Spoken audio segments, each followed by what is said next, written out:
नमस्कार, breaking news देख रहे हैं आप और मैं हूं आपके साथ परवीन शेख। इस वक्त की बड़ी खबर तेजस्वी यादव से जुड़ी है।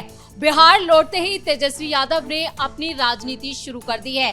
छात्रों पर हुए एक्शन को लेकर सीधे तौर पर उन्होंने सीएम सम्राट चौधरी पर अटैक किया है और कहा है कि सरकार ने जिस तरह से सिवान में AK-47 का इस्तेमाल किया है वो सरकार की अटेम्प्ट टू मर्डर की कोशिश है।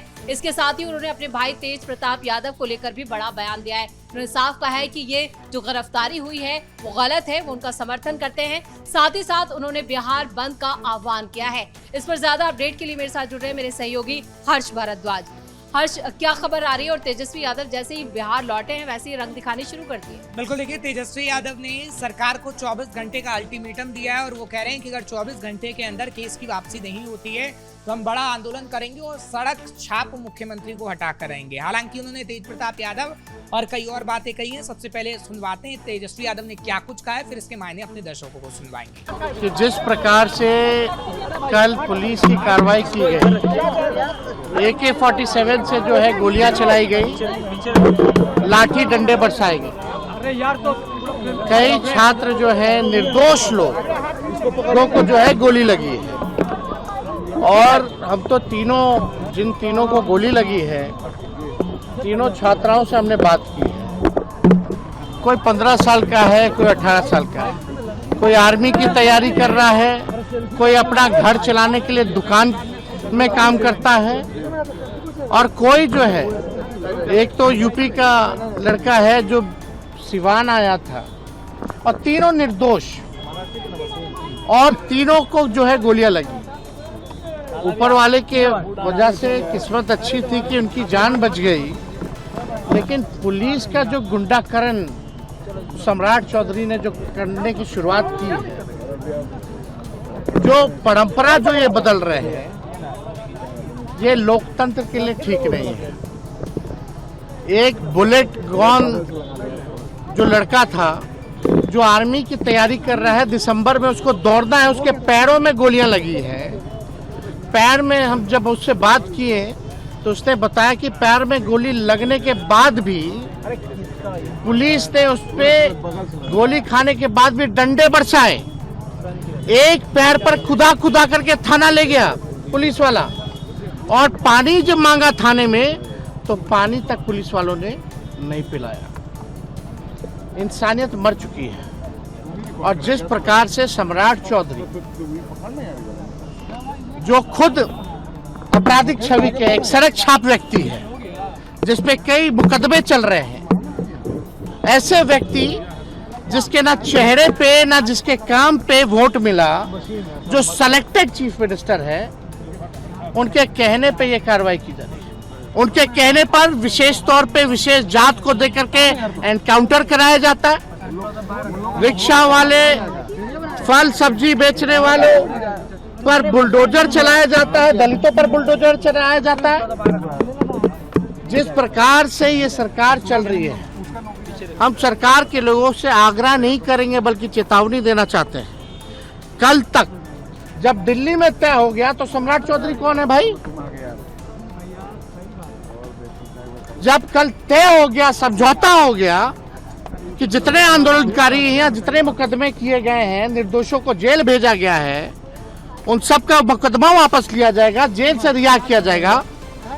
हमारे विधायकों को उठा लिया जाता है, हमारे कार्यकर्ताओं नेताओं को उठा लिया जाता है, हमारे बड़े भाई तेज प्रताप को ले गया, लेकिन सैकड़ों हजारों छात्रों पर पूरे बिहार के हर एक जिलों पर जो है कार्रवाई की गई, FIR किया गया, जेल में अभी भी है। अगर चेतावनी है सम्राट चौधरी जी को, अगर कल तक केस मुकदमा वापस नहीं लिया गया, रिहा नहीं किया गया कल शाम तक, तो हम लोग जो है पूरे बिहार भर में जो है आंदोलन करेंगे। देखिए, अब इसका मायने समझाते हैं जो तेजस्वी यादव ने कहा है। तेजस्वी यादव ये कह रहे हैं कि अगर 24 घंटे के अंदर केस वापसी नहीं हुई तो मैं बड़ा आंदोलन करूंगा। सवाल ये है कि तेजस्वी यादव आंदोलन अगर करना चाहते थे तो उन्हें उन छात्रों के लिए भी करना चाहिए था जो दिल्ली के अंदर मौजूद थे। क्या तेजस्वी बिहार तक ही सीमित रहना चाहते हैं, या फिर तेजस्वी बिहार की राजनीति इसलिए करना चाहते हैं क्योंकि बिहार की कुर्सी उन्हें प्यारी है और उस कुर्सी के लिए वो बिहार के छात्रों की अब बात कर रहे हैं जब वो अपनी पत्नी के साथ बर्थडे मनाकर आ गए हैं। क्योंकि आपने तस्वीरें तो देखी थी, देश में मौज मस्ती और जो तस्वीरें थी उसका मॉल में जाना, घूमना, समंदर किनारे, तमाम तस्वीरें वायरल हैं। आप उन छात्रों की बात कर रहे हैं जो छात्र गोली खा रहा है, लेकिन आप उन छात्रों के साथ तब कहाँ खड़े थे? हर्ष, सवाल तो यहाँ पर ये भी उठता है कि जब सरकार ने आंदोलन खत्म हो चुका है और सारी मांगे मान ली गई हैं, छात्र अपने घरों की तरफ लौट चुके हैं, और ऐसे में तेजस्वी यादव का ये सियासत करना सीधे तौर पर इस पूरे मुद्दे को एक तरह से कहे कि अपनी रोटियां सेकने से ज्यादा कुछ नहीं है, क्योंकि इससे फायदा नहीं मिलेगा बल्कि नुकसान होगा। देखिए तेजस्वी, आप थोड़े लेट हो गए हैं। कहते हैं ना, आप तो सनम आते आते बहुत देर हो गई, तो ये वाली कहावत है। और तेजस्वी यादव काफी लेट हो गए हैं। हाँ, इससे पहले हम राहुल गांधी को जरूर दे सकते हैं कि राहुल गांधी ने एक मोर्चा संभाला, आम आदमी पार्टी ने मोर्चा संभाला, अखिलेश यादव जो कि गिरफ्तारी देते हुए नजर आए, हाँ अभी भी मैदान में, लेकिन तेजस्वी यादव गायब रहे। और तेजस्वी यादव को लेकर ये सवाल खड़ा हुआ कि तेजस्वी यादव चलिए इन नेताओं से नहीं, अपने पिता से तो सीखते। उनके पिता ने कितनी बड़ी भूमिका निभाई, उनके पिता कितने आंदोलन किए उनके पिता ने, लेकिन उनसे भी उन्होंने कुछ नहीं सीखा। तो क्या इस आंदोलन की आड़ में अब आरजेडी के नेता विधायक जो है वो हंगामा करने वाले हैं? देखिए, आरजेडी के नेता विधायक करेंगे तो जेल में, आरजेडी के नेता अगर ऐसे मैदान में उतरेंगे और अगर हो हल्ला मचाएंगे तो जेल में जाएंगे। आरजेडी के विधायक हो, आरजेडी के नेता हो या फिर तेजस्वी यादव हो। लेकिन इतना हम जरूर कह सकते हैं कि आरजेडी के साथ ना तो आरजेडी में अभी तेजस्वी के साथ ना तो कोई नेता खड़ा है, ना ही कोई विधायक खड़ा है, और तो और तमाम नेता जा रहे हैं बीजेपी के अंदर। आपने मृत्युंजय तिवारी की तस्वीर देखी कि वो बीजेपी में शामिल हो गए, और खबर ये आ रही है कि कई और विधायक भी, क्योंकि देखिए वो तो वरिष्ठ नेता रहे। आज भी सुना है कि कई नेता आरजेडी के बीजेपी में शामिल हो। बिल्कुल, देखिए 20 से 25 नेता ऐसे थे जो मृत्युंजय तिवारी के नेतृत्व में ही शामिल हुए हैं बीजेपी के अंदर। और तेजस्वी को अभी डर सता रहा है कि मेरी कहीं ना कहीं नेता प्रतिपक्ष की कुर्सी भी छीन जाएगी, क्योंकि देखिए विधानसभा का जो सेशन अभी चला है उसमें तेजस्वी को लेकर मुद्दा उठा कि तेजस्वी आखिर कहाँ गायब है, नेता प्रतिपक्ष की भूमिका आखिर तेजस्वी यादव का भी निभाएंगे। तेजस्वी यादव ने कोई नेता प्रतिपक्ष की भूमिका नहीं निभाई, और तेजस्वी यादव विदेश के अंदर छुट्टियां मनाते रहे। आप विधानसभा के अंदर बोलते ना कि भैया आप सवालों का उत्तर दीजिए। सम्राट चौधरी से आप अभी कह रहे हैं कि वो सड़क छाप मुख्यमंत्री हैं, सड़क छाप मुख्यमंत्री आप उन्हें बता रहे हैं, लेकिन वो मुख्यमंत्री तो विधानसभा के अंदर बैठा था।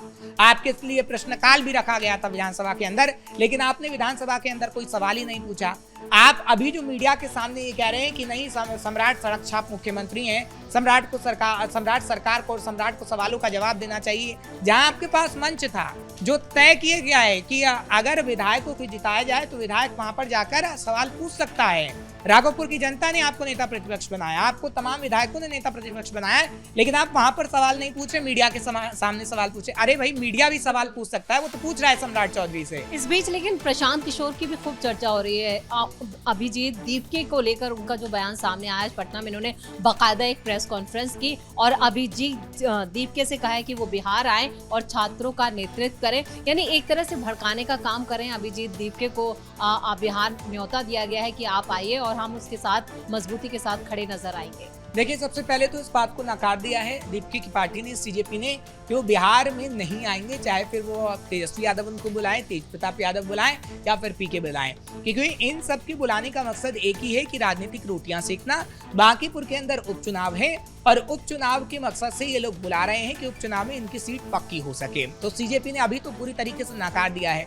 जहां तक बात रही तेज प्रताप यादव की, तो तेज प्रताप यादव को लेकर तेजस्वी ने कहा कि नहीं, मेरे भाई को जबरदस्ती गिरफ्तार कर लिया, आप भड़काओगे, उकसाओगे और हत्या का प्रयास करोगे तो कहीं ना कहीं आपकी गिरफ्तारी तो होगी। अब पीके पर आते हैं, क्योंकि देखिए पीके का वर्चस्व बिहार के अंदर उतना चला नहीं। बिहार विधानसभा चुनाव 2025 में वर्चस्व चाहते थे, लेकिन जनता ने उन्हें नकार दिया।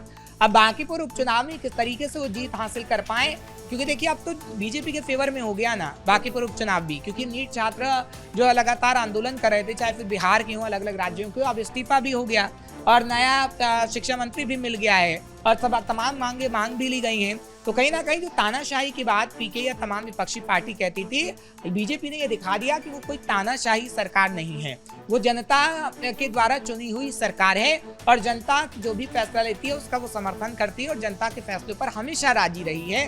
और इस बार भी अगर आंदोलन हुआ और जनता ने कहा कि शिक्षा मंत्री को बदलिए तो उसने बदल दिया। और तो और देखिए ना, अब अगर प्रधानमंत्री का जो बिहार बंद बुलाया है तेजस्वी यादव ने, उसको लेकर क्या तैयारियां प्रशासन की तरफ से भी की गई हैं? देखिए, अभी प्रशासन ने अनुमति नहीं दी है। अगर कोई आंदोलन करना चाहता है, कोई प्रोटेस्ट करना चाहता है तो उसे बाकायदा पुलिस से परमिशन लेनी पड़ती है। तेजस्वी यादव ने सिर्फ मीडिया के सामने आकर कहा है, लेकिन जब मीडिया कर्मियों की तरफ से पूछा गया कि आपके पास क्या कोई परमिशन है तो उसका जवाब नहीं दिया गया। अगर परमिशन तेजस्वी यादव को मिलती है तो तेजस्वी यादव को शांतिपूर्ण आंदोलन या प्रदर्शन करना होगा। अगर ये प्रदर्शन उन्होंने उग्र किया तो उनकी भी गिरफ्तारी हो सकती है। अब क्या पता ऐसी बात हो कि तेजस्वी यादव जानबूझकर उग्र प्रदर्शन करना चाहते हो कि जैसे राहुल गांधी की टी-शर्ट और पैंट भीगी वाली तस्वीर वायरल हो गई थी, वैसी मेरी भी वायरल हो जाए कि हमारी भी पैंट भीग गई है, देखिए हम भी लोगों के लिए कहीं ना कहीं काम करते हैं।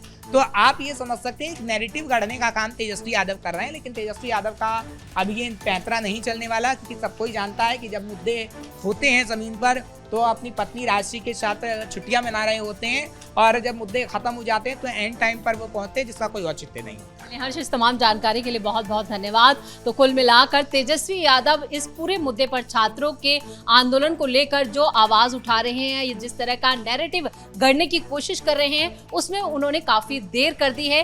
तेज प्रताप यादव को लेकर भी उनका बयान सामने आया है, लेकिन सम्राट चौधरी को जिस तरह से उन्होंने सड़क छाप मुख्यमंत्री कहा है तो इस पर उनके ऊपर एक्शन होना तय माना जा रहा है, क्योंकि इस तरह की बयानबाजी सम्राट चौधरी बर्दाश्त नहीं करेंगे। बिहार बंद का उन्होंने आह्वान जरूर किया है, लेकिन तैयारी किया है उसके लिए भी उनके पास कोई विजन या किसी तरह का कोई प्लान नहीं है। इस बड़ी खबर में मेरे साथ इतना ही। कैमरामैन राजकुमार के साथ मैं परवीन शेख, कैपिटल टीवी।